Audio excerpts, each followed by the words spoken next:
oui, nous allons voir le Christ vainqueur sur son cheval blanc.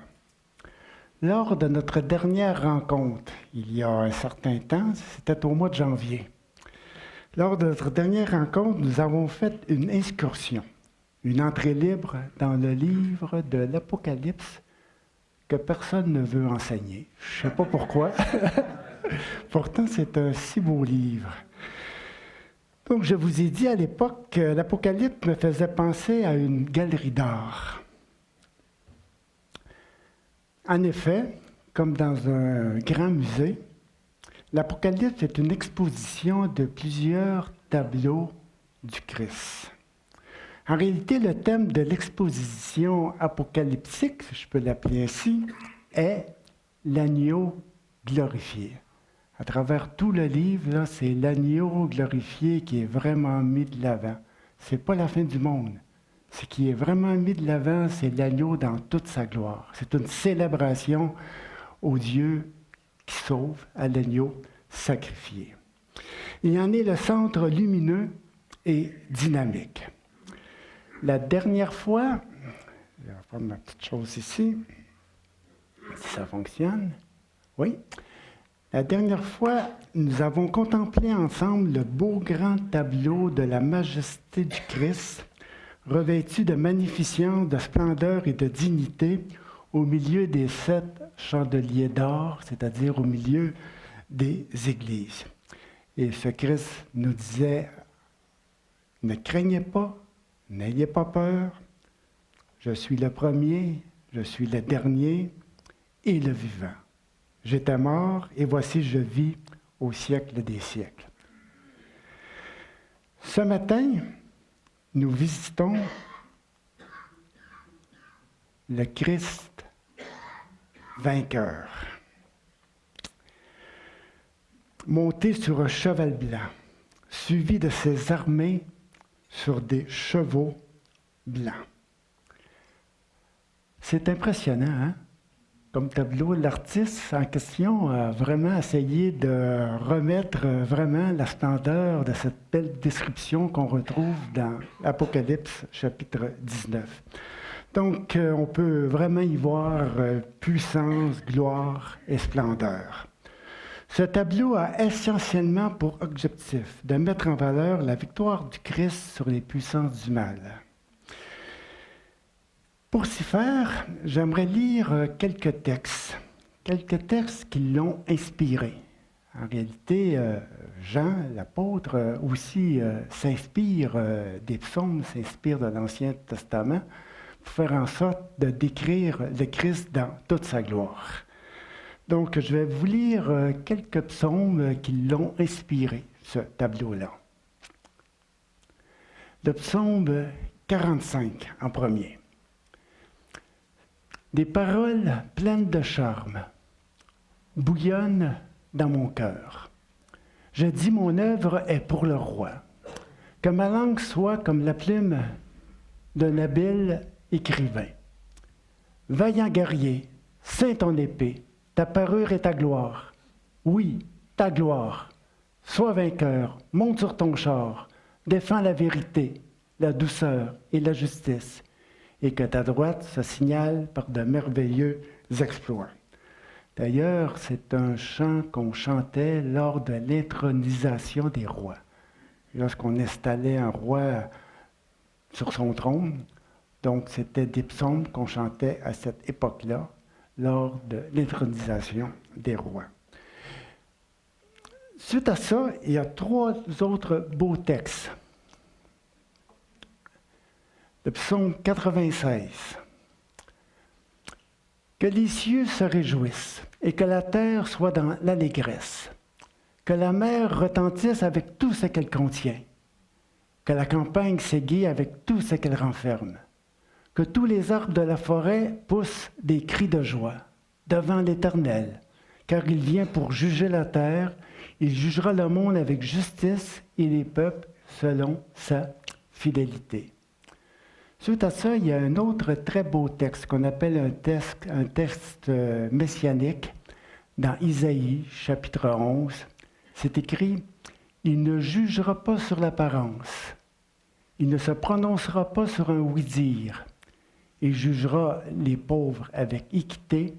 Il se prononcera avec droiture sur les malheureux de la terre. La justice sera la ceinture de ses flancs et la fidélité la ceinture de ses reins. Et pour finir le tout, il y a ce très beau psaume, le psaume 82, qui met en valeur vraiment la gloire du Christ. « Lève-toi, ô Dieu, juge la terre, car toutes les nations t'appartiennent. » Donc, ces textes ont inspiré Jean, ont inspiré la vision du Christ vainqueur sur son cheval blanc qui vient dans toute sa puissance pour défendre la vérité, dis-je, la douceur et la justice. Maintenant, on va lire la description de ce beau tableau que nous avons vu tantôt. Apocalypse chapitre 19, 11 à 16.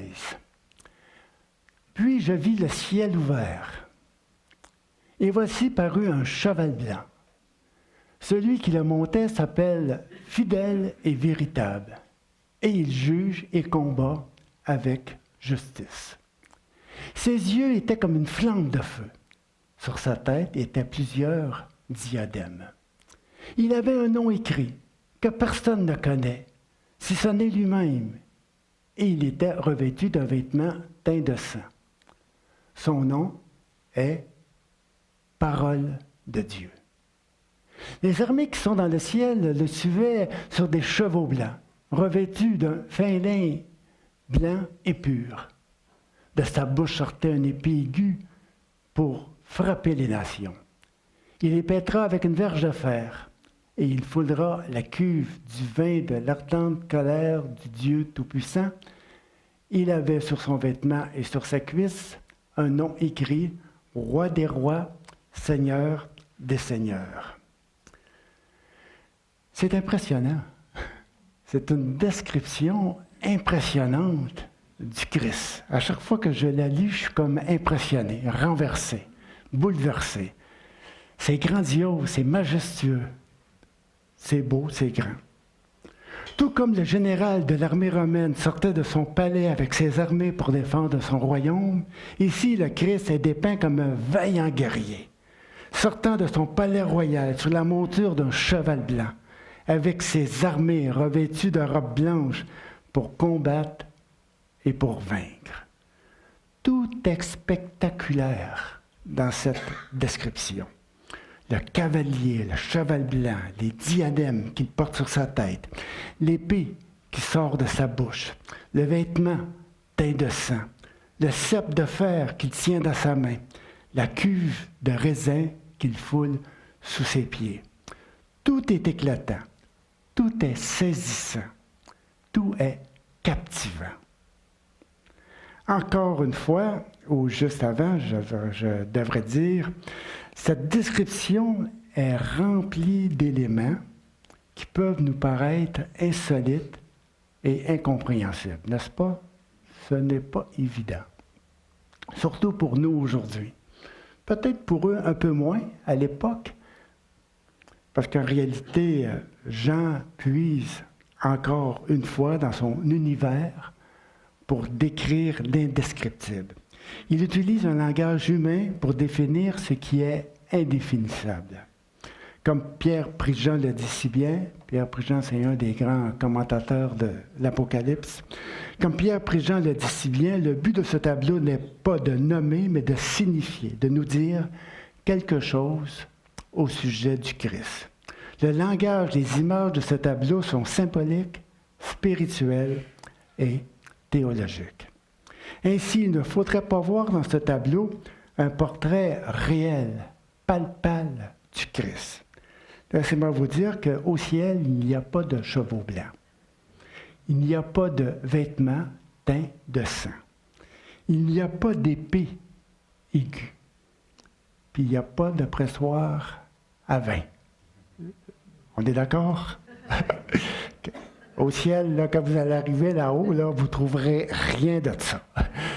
Ça existe ici-bas, sur terre, ce sont des images que l'auteur emploie. Tous ces éléments nous permettent de mettre en lumière celui qui combat avec équité et droiture pour exercer une justice salutaire envers ceux qui souffrent pour la justice. Ce tableau a essentiellement pour but de présenter le Christ victorieux. Maintenant, examinons le tableau de plus près. Sans aller dans les détails, je vais essayer de vous faire ressortir le sens, l'expression et même l'émotion pour notre plus grand bonheur. Comme Jean le dit si bien au début de son livre, « Heureux celui qui lit et ceux qui écoutent les paroles de ce livre. » Ce tableau a essentiellement pour objectif de nous rendre heureux, de nous réconforter, de nous sécuriser, de nous rassurer, de mettre de la paix et de la joie dans nos cœurs. Ce n'est pas pour nous angoisser que Jean écrit ce beau texte en ce qui concerne le Christ dans toute sa gloire. Premièrement, Jean nous dit qu'il vit le ciel s'ouvrir. Quelle belle image! Je vis le ciel s'ouvrir. Quelle belle métaphore pour introduire ce qui va être vu d'une ampleur impressionnante. C'est la révélation suprême. Le Christ apparaît dans toute sa gloire comme un vaillant guerrier, couronné de plusieurs diadèmes, sortant de son palais royal, de son palais céleste, sur la monture d'un cheval blanc, pour mettre de l'avant, c'est-à-dire pour faire en sorte, par le cheval blanc, de mettre de l'avant toute sa dignité. Dans l'univers, juste pour dire que dans l'univers de l'Empire romain, le cheval blanc est utilisé pour mettre en valeur la dignité et la puissance de celui qui le monte. Ce n'est pas n'importe qui monte sur un cheval blanc. Vous avez déjà vu des films sur l'Empire romain avec les empereurs et tout, là, avec les armées et tout? Hein? Les empereurs, les grands sont sur des chevaux blancs. L'armée est souvent sur des chevaux noirs ou bruns aussi, et comme ça. Mais l'empereur, il apparaît toujours dans toute sa splendeur sur un cheval blanc. Jean puise dans son univers et présente le Christ monté sur un cheval blanc, dans toute sa dignité. Celui qui le monte porte un nom remarquable. Il se nomme fidèle et véritable. Quel nom merveilleux, prestigieux, sublime. Dans la Bible, le nom ne sert pas, comme vous le savez, dans la Bible, le nom ne sert pas seulement à nommer quelqu'un, mais avant tout de définir ce que la personne est dans son être, dans son essence et dans son agir.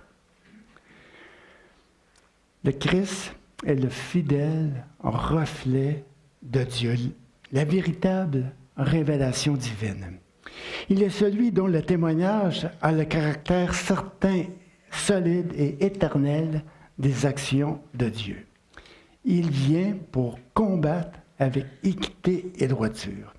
Comme le psaume 45 le dit si bien, il vient pour défendre la vérité, la douceur et la justice. C'est un vaillant guerrier. C'est un grand guerrier. Il vient pour défendre la douceur. La douceur. Il vient pour défendre la douceur. Pour plusieurs, la douceur, c'est un signe de faiblesse. Un indice, une marque de mollesse, de relâchement, de laisser aller.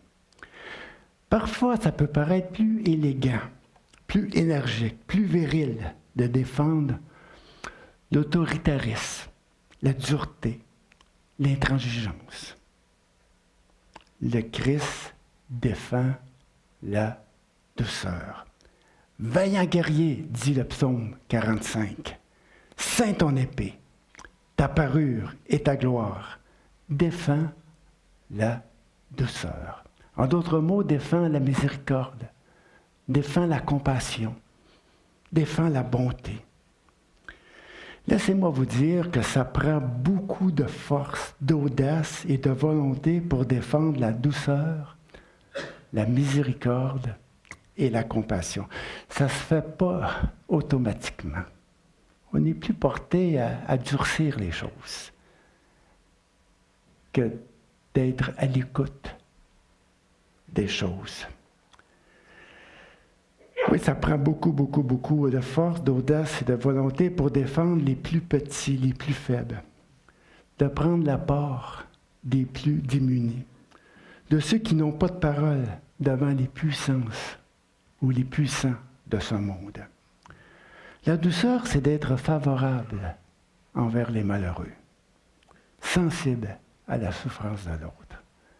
Le Christ, c'est un vaillant guerrier. Monte sur ton char, ceins ta parure, défends la vérité, la douceur et la justice. Jésus disait, heureux les doux de cœur, car ils hériteront la terre. Ils obtiendront une famille, ils obtiendront une communauté, ils obtiendront un pays. Ils hériteront d'un monde meilleur dans lequel la vérité, la douceur et la justice régneront pour le bonheur de tous et de chacun. Défends la vérité, défends la douceur, défends la justice. Est-ce qu'on est dans l'armée du Christ? Est-ce qu'on peut se revêtir de cette parure? Est-ce qu'on peut prendre l'épée de la douceur pour défendre la vérité? Le Christ est un vaillant guerrier. J'aime beaucoup ce psaume. C'est un psaume que j'aime beaucoup parce qu'il y a une belle représentation de ce que le Christ est dans toute sa puissance, dans toute sa gloire. Dans toute sa gloire, il pourrait écraser le monde. Il vient pour défendre l'indéfendable, si je pourrais le dire ainsi. Il vient pour prendre soin des pauvres. Il vient pour prendre soin de ceux qui sont faibles, les petits, ceux qu'on oublie.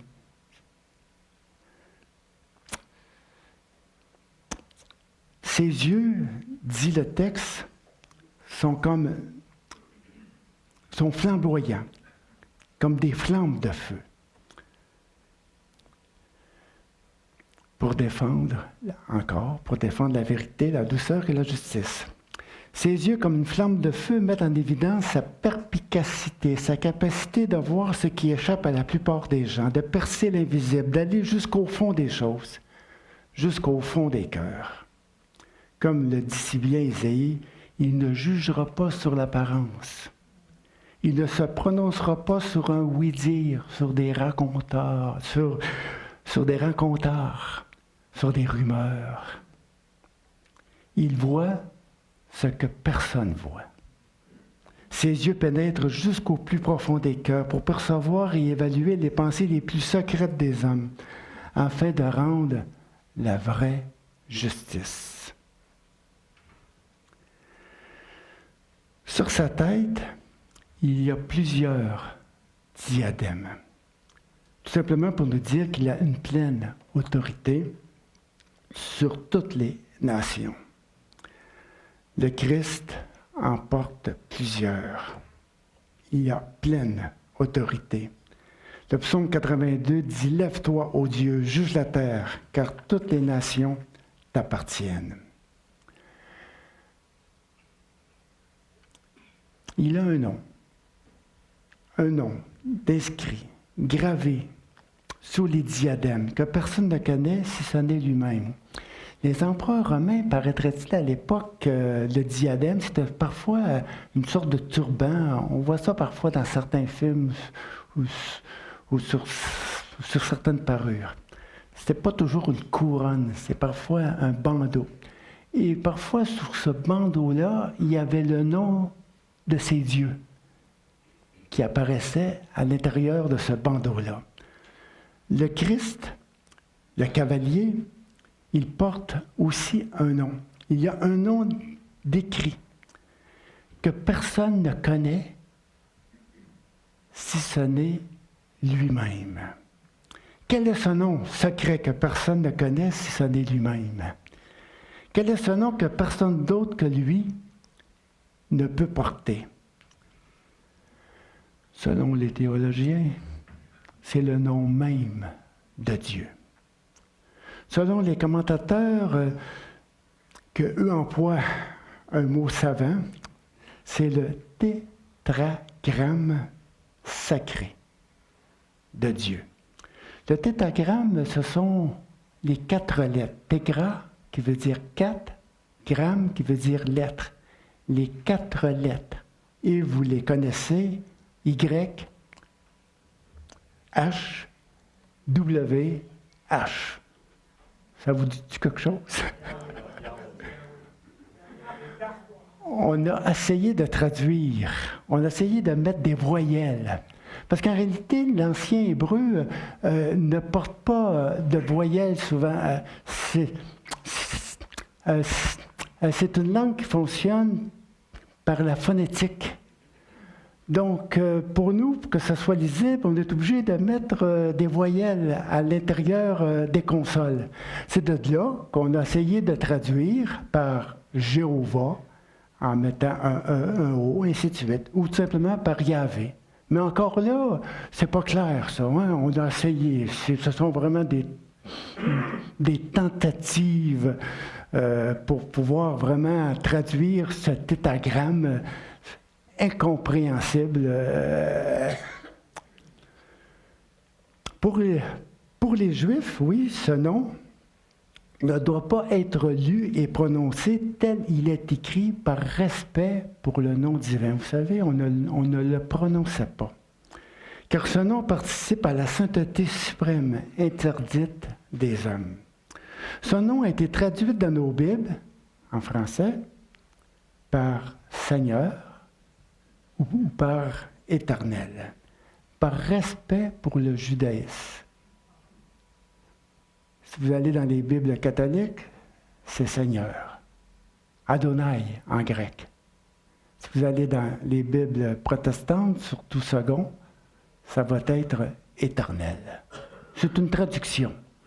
Par respect pour le nom divin que les Juifs ne prononcent pas.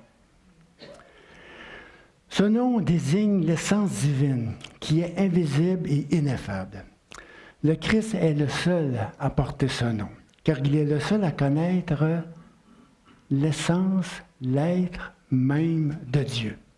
C'est au nom de ce nom que le Christ exerce véritablement les fonctions de Dieu lui-même. Comme le psaume 96 le dit si bien, que les cieux se réjouissent, que la terre soit dans l'allégresse devant l'Éternel, car il vient pour juger la terre. Il jugera le monde avec justice et les peuples selon sa fidélité. C'est au nom de ce nom qu'il juge et qu'il combat avec équité et droiture pour exercer une justice salutaire envers ceux qui souffrent. Ainsi, ce nom secret que personne ne connaît si ce n'est lui-même, c'est l'être véritable de Dieu. Ce nom insolite, inconnu de tous, il le révèle, oui, il le révèle, seulement à ceux qui lui appartiennent. Jésus, dans sa prière, chapitre 17 de l'Évangile de Jean, dira « Père, le monde ne t'a pas connu, mais moi je t'ai connu. Et ceux-ci ont connu que tu m'as envoyé. Je leur ai fait connaître ton nom, et je leur ferai encore connaître, afin que l'amour dont tu m'as aimé soit en eux, et que je sois en eux. » Ce nom porte en lui-même tout l'amour de Dieu. Connaître le nom de Dieu, c'est de porter en nous-mêmes tout l'amour que Dieu porte pour son Fils. Quelque chose, je vais répéter ça. Connaître le nom de Dieu, c'est de porter en nous-mêmes tout l'amour que Dieu porte pour son Fils. Vous connaissez l'amour que Dieu a pour son Fils? mais cet amour-là, il est en nous pour que nous, on puisse aussi l'aimer afin que le Christ demeure en nous. En réalité, le Christ demeure dans notre amour pour lui. Cet amour que le Père met dans notre cœur, cet amour que le Père a pour son Fils. Je vais rajouter ça. Être chrétien, en réalité, c'est ça. C'est ça, être chrétien. C'est de porter en nous l'amour que Dieu a pour son Fils. C'est ça, être chrétien. C'est rien d'autre. C'est riche, c'est beau, c'est grand. C'est de porter en nous tout l'amour que Dieu porte pour son Fils.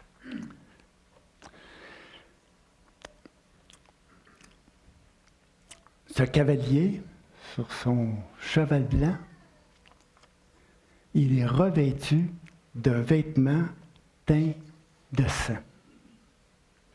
Encore là, drôle de couleur pour un cavalier. Dans un langage d'une manière imagée, ce vêtement trempé de sang décrit son premier combat qu'il a gagné à la croix.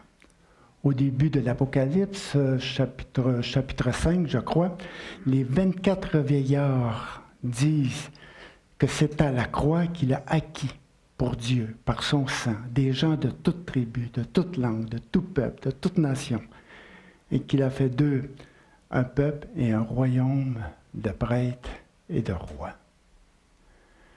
Je suis content de voir dans l'église de Saint-Eustache des gens de toute langue, de tout peuple, de toute nation. Dieu nous a acquis, hein? Dieu nous a acquis pour sa gloire, par le sang de son Christ. Il a remporté le premier combat. Maintenant, sur son cheval blanc, il s'élance pour remporter la victoire finale. Son nom, dit le texte, parole de Dieu. En premier, c'était fidèle et véritable. Maintenant, c'est parole de Dieu. Parole créatrice de vie, parole de justice, parole de vérité. Comme Jean le dit si bien au début de son évangile, sa personne entière est la parole préexistante et éternelle de l'être divin. Il est l'évangile de Dieu. Il est la parole vivante qui soulage, qui protège, qui délivre, qui restaure le malheureux. Il est l'expression finale et parfaite de la volonté de Dieu. Il y a un beau petit texte dans l'Ancien Testament, là où c'est écrit « Ils virent sa parole ». Les traducteurs, dans certaines Bibles, ils ont traduit ça par « Ils entendirent sa parole ». Je suis allé voir dans la Bible de Jérusalem, ils ont gardé vraiment la vraie phrase. Ils virent sa parole. Comment voir la parole de quelqu'un? Ils virent sa parole. Vous savez, quand Dieu parle, c'est pas du blabla. Nos politiciens font beaucoup de blabla. Ils font beaucoup de promesses. Mais on est tous conscients qu'on en laisse passer une coupe, hein? On ne s'accroche pas à tout, on ne croit pas tout, et on dit, bon, on verra, hein? On verra. Mais le Christ, ou Dieu, qu'est-ce qui est beau, c'est écrit, ils virent sa parole. Quand Dieu parle, il y a quelque chose qui se fait. Au tout début, quand Dieu créa toutes choses, Dieu dit que les étoiles soient et les étoiles furent. Dieu dit que le soleil soit et le soleil fut. La parole de Dieu, c'est une parole d'action. Ils virent sa parole se réaliser. Son nom, c'est parole de Dieu. Parole qu'on peut voir, parole qu'on peut toucher, parole qu'on peut vivre. Ce que Dieu dit, Dieu le fait.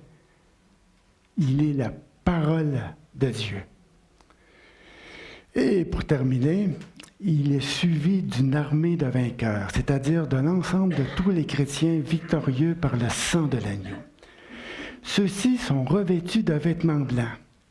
Comme le Christ, ils sont montés sur des chevaux blancs. Symbole de leur dignité, de leur victoire, de leur salut éternel. L'armée du Christ est comme lui, monté sur des chevaux blancs. Nous sommes tous sur des chevaux blancs. Toute la communauté chrétienne est montée avec le Christ sur des chevaux blancs. Quelle belle image! Il est à noter que seul le Christ a un vêtement teint de sang. Son armée ont des vêtements blancs. C'est seulement lui qui a un vêtement teinté de sang. C'est tout simplement pour nous dire que c'est lui qui a combattu. C'est lui qui est notre victoire. C'est lui qui nous a acquis. C'est lui qui est allé au combat, jusqu'à la croix, pour mourir, pour nous défendre, pour nous sauver, pour nous libérer. Il est notre victoire. Il est le vainqueur. Son vêtement teint de sang, et nous portons des vêtements blancs. Blancs. Et nous sommes montés sur des chevaux blancs. Comme l'apôtre Paul l'a dit si bien, nous sommes plus que vainqueurs par celui qui nous a aimés. Nous sommes des vainqueurs par le sang de Jésus. De sa bouche sort une épée aiguë. Son épée, son arme de guerre, c'est la parole de Dieu. Il combat avec la parole de Dieu. Elle est comme une épée pour défendre la vérité, la douceur et la justice. Elle est aussi pointue que tranchante pour transpercer les cœurs, pour séparer le bien du mal, le mensonge de la vérité. Comme Isaïe le dit si bien, il se prononcera avec droiture sur les malheureux de la terre, et du souffle de ses lèvres, il fera mourir le méchant. Sa parole toute puissante est son arme primée de combat pour combattre avec justice. Et pour terminer, l'image saisissante, il foulera la cuve du vin de l'ardente colère du Dieu Tout-Puissant. C'est impressionnant. C'est une image qui frappe les yeux. C'est une image qui s'impose à notre imagination. Comme le vigneron presse les raisins dans une cuve pour en faire sortir le jus, ainsi tous ceux qui ont malmené, persécuté, mis en mort les malheureux de la terre seront pressés dans la cuve de l'ardente colère de Dieu. Cette image, parce que c'est une image, hein? Il ne faut pas prendre ça au pied de la lettre, là. Cette image saisissante a pour but de décrire l'ampleur de l'indignation de Dieu devant l'injustice du monde envers les plus faibles, envers les malheureux, envers les martyrs, tous ceux qui ont donné leur vie pour la cause de la justice. Et ici de mettre en lumière celui qui combat avec équité et droiture pour la justice. Cette image a essentiellement pour but de dire aux chrétiens persécutés de l'époque que Dieu est le maître de l'histoire et que le salut, c'est son affaire. Ça lui appartient. Et pour terminer, il porte sur son vêtement et sur sa cuisse, un autre nom est écrit, Roi des rois, Seigneur des seigneurs. Donc, ce merveilleux tableau, cette grande fresque du Christ vainqueur montée sur un cheval blanc, suivi de ses armées sur des chevaux blancs, a essentiellement pour objectif de mettre en valeur la puissance, la gloire et la splendeur du Christ victorieux. Il est notre victoire. Il est le Christ vainqueur, vainqueur du monde. À lui soit la gloire, la puissance et l'honneur. Maintenant, j'aimerais faire une petite application. On pourrait vraiment en faire plusieurs. Il y a beaucoup de choses à dire sur ce texte-là. Mais j'en ai gardé une, et on va mettre la prochaine diapositive. Je vis le ciel ouvert. Avant de faire l'application, j'aimerais remettre cette description, ce tableau, dans son contexte, pour qu'on puisse vraiment saisir toute l'ampleur de ce tableau, de cette fresque-là. On sait que l'Apocalypse, oui, a été écrite dans une période tourmentée, dans un temps de persécution, de souffrance et d'incertitude. En effet, à l'époque de Jean, l'empereur Domitien, qui a régné de 81 à 96, règne sur le monde. Sa recherche de pouvoir l'amène à se proclamer Dieu et à persécuter ceux qui refusent de lui rendre un culte à son honneur. D'ailleurs, c'est pour ça que les chrétiens sont persécutés. C'est à cause qu'ils refusent de rendre à l'empereur le titre de Dieu. C'est pour ça qu'ils sont persécutés. L'empereur, il est insulté et ça va contre ses valeurs à lui. Donc, il regarde les chrétiens comme étant des adversaires, des chrétiens qui vont contester sa royauté, en ne se soumettant pas à cet empereur, en ne le reconnaissant pas comme Dieu. C'est pour ça que les chrétiens sont persécutés durant à peu près dans le 1er, 2e et 3e siècle. Les empereurs se font Dieu et les chrétiens, tout en respectant l'empereur, parce qu'ils vont même prier pour l'empereur, mais ils refusent de lui accorder les titres qui appartiennent à Dieu. Jean, l'empereur, l'appelle la bête impériale, qui cherche par tous les moyens à séduire les habitants de la terre pour se faire adorer par eux. Dans cette période tourmentée, dans cette période, les chrétiens ont beaucoup souffert. Comme je l'ai dit tantôt, dans les 3 premiers siècles de l'Église, j'ai lu plusieurs récits, plusieurs textes. C'est effrayant. Ça vaut la peine parfois de lire les récits des martyrs durant le 2e, 3e siècle. C'est saisissant.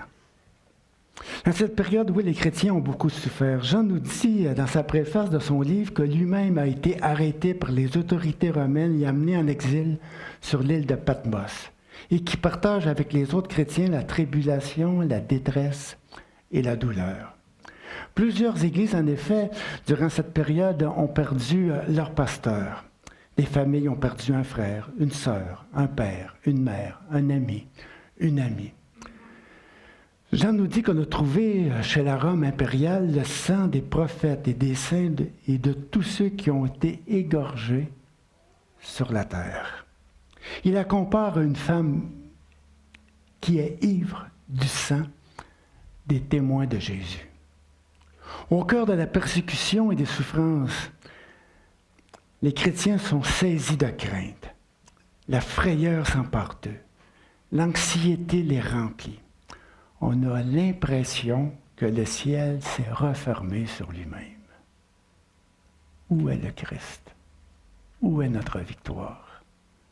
On souffre, on meurt.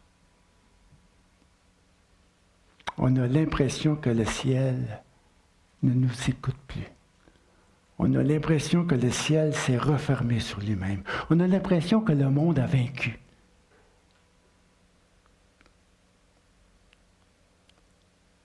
L'intention de Jean, c'est de communiquer de l'espoir aux chrétiens qui sont malmenés, persécutés, mis en mort par la puissance de la Rome impériale.